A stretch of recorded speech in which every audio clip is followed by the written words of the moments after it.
నమస్కారం. కార్తీక పురాణం 18వ రోజు పారాయణలోకి వచ్చాం. నారద మహర్షి చెప్పిందంతా వినినటువంటి పృథువు, ఓ దేవర్షి, కార్తీక మాసపు గొప్పతనాన్ని వివరించి నన్ను ధన్యుణ్ణి చేశావు.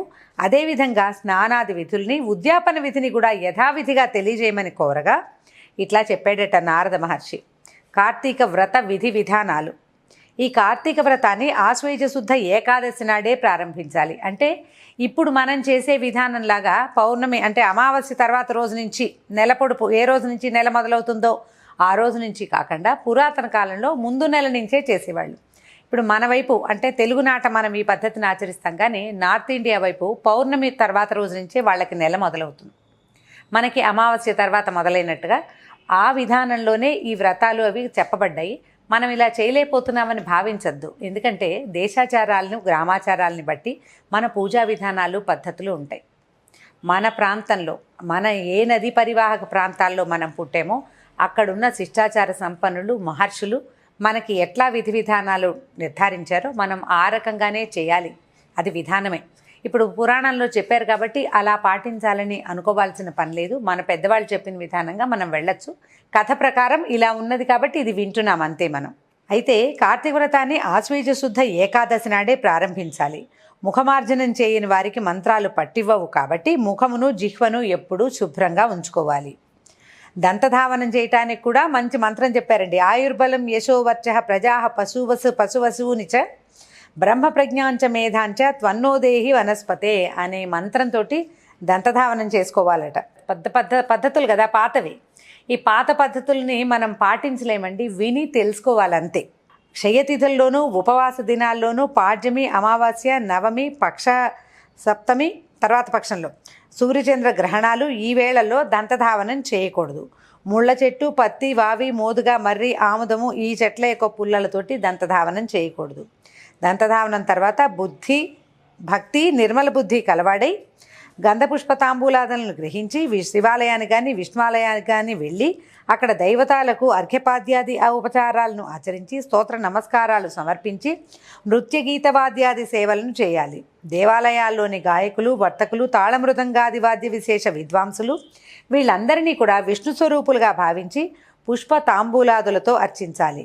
కృతయుగంలో యజ్ఞము, ద్వాపరంలో దానము భగవత్ప్రీతికరాలు కాగా ఈ కలియుగంలో భక్తియుతమైనటువంటి నామ సంకీర్తనము ఒక్కటే ఆ భగవంతుడికి సంతసాన్ని కలిగిస్తుంది. హరిహర, దుర్గా, గణేశ, సూర్యారాధనలకు ఉపయోగించకూడని పువ్వులు, కొన్ని పువ్వులు ఈ పూజలకు ఉపయోగించకూడదట. కార్తీక పురాణం ప్రకారం ఈ విధానాన్ని తెలుసుకుంటే ఎప్పుడైనా మనం చేయకూడని పని అయితే కనుక మనం తెలుసుకోవడం కోసం అన్నమాట. దిరిశన, ఉమ్మెత్త, గిరిమల్లి, మల్లి, బూరుగా, జిల్లేడు, కొండగోగు వీటిని పుష్పాలు కానీ తెల్లటి అక్షింతలు కానీ విష్ణువుని పూజించడానికి పనికిరావు. అదేవిధంగా జపాకుసుమాలు, మొల్ల పుష్పాలు, దిరిశన పువ్వులు, బండి గురువింద, మాలతీ పుష్పాలు ఈశ్వరుని పూజించడానికి పనికిరావు. ఎవరైతే సిరి సంపదలు కావాలని కోరుకుంటారో అలాంటి వాళ్ళు తులసి దళాలతోటి వినాయకుడిని, గరికతోటి దుర్గాదేవిని, అవిసె పువ్వులతో సూర్యుణ్ణి పూజించకూడదు. దేవతలకు ఏ ఏ పువ్వులు శ్రేష్టమైనవో వాటితోటే పూజించాలి. అలా పూజించినప్పటికీ కూడా మంత్రహీనం, క్రియాహీనం, భక్తిహీనం మహేశ్వర యత్పూజితం మయా దేవ పరిపూర్ణం తదస్తుతే అనే మంత్రంతో నేను మంత్రం తక్కువైనా, క్రియ తక్కువైనా, భక్తి కొంచెం తక్కువగా ఉన్నా ఆ సమయంలో ఏదైనా ఇతరత్రా మాట్లాడుతూ ఓమని ఒట్టిగా పూజ చేసినప్పటికీ కూడా నేనేం చేశానో, ఎంత పూజ చేశానో అదే నీకు పరిపూర్ణం కావాలి మహాప్రభో అని దేవుడికి ఏం చేయాలట? అపరాధ సహస్రాలు చెప్పుకోవాలన్నమాట, క్షమాపణలు చెప్పుకోవాలి. తర్వాత దైవానికి ప్రదక్షిణ నమస్కారాలు ఆచరించి పునః క్షమాపణ చెప్పుకుని నృత్యగానాది ఉపచారాలతో పూజను పరిసమాప్తి చేయాలి. ఎవరైతే కార్తీక మాసంలో ప్రతిదినము రాత్రి శివ పూజను కానీ విష్ణు పూజను కానీ ఆచరిస్తారో వాళ్ళు సమస్త పాపాల నుంచి విడిపడిన వాళ్ళై వైకుంఠాన్ని పొంది తీరుతారు. నారదుడు ఇట్లా చెప్తున్నాడు. మరింత వివరంగా చెప్తాను. వ్రతస్థుడు మరో 2 గడియల్లో తెల్లవారుతుందనగా నిద్రలేచి శుచి అయి నువ్వులు, దర్భలు, అక్షతలు, పువ్వులు, గంధము తీసుకుని నది వద్దకు వెళ్ళాలి. చెరువులలో కానీ, దైవ నిర్మిత జలాశయాలలో కానీ, నదులలో కానీ, సాగర సంగమాల్లో కానీ స్నానం చేస్తే ఒకదానికంటే ఒకటి 10 రెట్ల పుణ్యాన్ని ఇస్తుంది. ఏ పుణ్యతీర్థంలో స్నానం చేసినా అంతకు 10 రెట్ల ఫలితం కలుగుతుంది. ముందుగా విష్ణువుని స్మరించి స్నాన సంకల్పం చేసి దేవతలకి అర్ఘ్యాన్ని ఇవ్వాలి. ఓ దామోదర, ఈ జలమందు స్నానం చేయడానికి ప్రయత్నిస్తున్నాను. నీ అనుగ్రహం వల్ల నా పాపాలన్నీ నశించిపోవుగాక. హే రాధారమణ, మహావిష్ణు, కార్తీక వ్రత స్నాతుడిని అవుతున్నటువంటి నా యొక్క అర్ఘ్యాన్ని స్వీకరించు అని దామోదరుడికి నమస్కారం చేసుకోవాలట. ఈ విధంగా వ్రతస్థుడు గంగా, విష్ణువు, శివుడు, సూర్యుడు వారిని స్మరించి నడుములోతు నీటి వరకు నీటిలోకి దిగి యథావిధిగా స్నానం చేయాలి. గృహస్థులు ఉసిరిక పప్పు, నువ్వుల చూర్ణంతోటిను, యతులు తులసి యొక్క మొదటి మన్నుతోటి, అంటే దాని తులసి చెట్టు యొక్క మొదట్లో ఉండే మన్నుతోటి స్నానం చేయాలి. విధియ, సప్తమి, దశమి, త్రయోదశి, అమావాస్య ఈ 6 తిథుల్లోనూ నువ్వులతోనూ ఉసిరిపళ్ళతోటి స్నానం చేయకూడదు. ముందుగా శరీర శుద్ధికి స్నానం చేసి ఆ తర్వాతనే మంత్ర స్నానం చేయాలి. స్త్రీలు, శూద్రులు పురాణోక్త మంత్రాలతోటి స్నానం చేయాలి. అంటే ఎవరైనా స్నానం చేయొచ్చు, కానీ మంత్రం చెప్పించుకునే అవకాశం ఉంటే మంత్రభూతంగా కనుక స్నానం చేస్తే విశేషమైన ఫలితం లభిస్తుంది. భక్తి గమ్యుడై ఎవడు త్రిదేవకార్యార్థం త్రిమూర్త్యాత్మకుడయ్యాడో సర్వపాపహరుడైన ఆ విష్ణువు నన్ను ఈ స్నానం చేత పవిత్రుణ్ణి చేయుగాక. విష్ణువాజ్ఞాపరులైన ఇంద్రాది సమస్త దేవతలు నన్ను పవిత్రుని చేయుగాక. రహోయజ్ఞ మంత్రబీజ సంయుతాలైన వేదాలు, వశిష్ఠ కశ్యపాది మునివరిష్ఠులు నన్ను పవిత్రులను చేయుదురుగాక.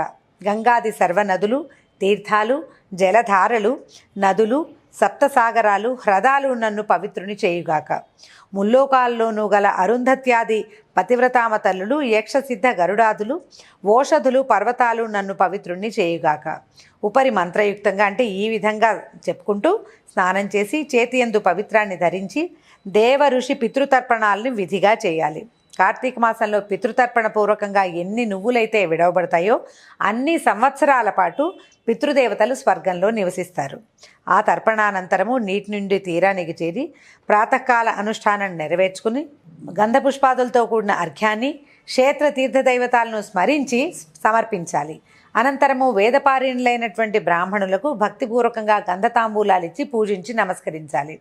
అట్లా పూజించేటప్పుడు ఇట్లా శ్లోకం చెప్పుకోమంటున్నారు. కుడిపాదమందు సర్వతీర్థములు, ముఖమందు చతుర్వేదములు, అవయవములందు సర్వదేవతలతోటి అలరారే ఈ బ్రాహ్మణ పూజ వలన పవిత్రుడనవుతున్నాను అని స్మరించుకోవాలి. అటు పిమ్మట వ్రతస్థుడు హరికి ప్రియమైన తులసికి ప్రదక్షిణమాచరించి దేవతలతో నిర్మించబడి మునులతోటి పూజింపబడి విష్ణుప్రేయసివగు ఓ తులసి, నీకు చేస్తున్న ఈ నమస్కారము నా పాపాలని నశింపజేయుగాక అని నమస్కారం చేసుకోవాలి. తదుపరి స్థిరబుద్ధి కలవాడై హరికథ, పురాణ శ్రవణాదుల్లో పాల్గొనాలి. ఇప్పుడు నేను చెప్పినట్టుగా ఏ భక్తులైతే ఆచరిస్తారో వాళ్ళు తప్పనిసరిగా దైవ సాలోక్యాన్ని పొందుతారు. సమస్త రోగహరము, పాపమారకము, సద్బుద్ధిదాయకము, పుత్రపౌత్ర ధనప్రదము, ముక్తికారకము, విష్ణుప్రీతికరము అయినటువంటి కార్తీక వ్రతాన్ని మించింది కలియుగంలో మరొకటి లేదు. ఈ స్నాన విధులలో ప్రత్యేకంగా చెప్తారు, స్త్రీలు మంత్రం చెప్పించుకుని చేయాలి అని. ఇలా ఎందుకు మేము స్నానం చేస్తే ఫలితం రాదా అని అలాంటి ఆలోచనలకి లోన్ కాకూడదండి. ఈ స్త్రీల కంటే మనకి ఆడవాళ్ళకి సాధారణంగా ఈ వేద మంత్రాలు అవి రావు కాబట్టి ఎవరితోటైనా మంత్రం చెప్పించుకుని చేయాలని చెప్తారు. లేదా భగవంతుడిని స్మరించుకుని నమస్కారం చేసుకున్నా కూడా పనికి వస్తుంది. పూర్వకాలంలో ఆ విధంగా చేసేవాళ్ళు. ఇలా ఎందుకు చెప్పారు, ఇలాంటి శంకలకి లోనయ్యి కార్తీకంలో ఇలాగే చెప్తారు, లేదా పురాణాల్లో ఇలాగే చెప్తారు, తక్కువ చేస్తున్నారు లాంటి భావాలకి లోన్ కావద్దండి. పురాణ శ్రవణాన్ని విధిగా చేయవలసిన పనిగానే చేయాలి తప్పిస్తే ఇందులో ఉన్న విషయాల మీద తర్జన భర్జనలు, తర్వాత ఏదైనా వాదోపవాదాలకి దారితీసేటువంటి ప్రక్రియలకి చేయకూడదు. ఈ రోజుతోటి 18వ రోజు పారాయణ పూర్తయింది. రేపు 19వ రోజు పారాయణలో మళ్ళీ కలుసుకుందాం. నమస్కారం.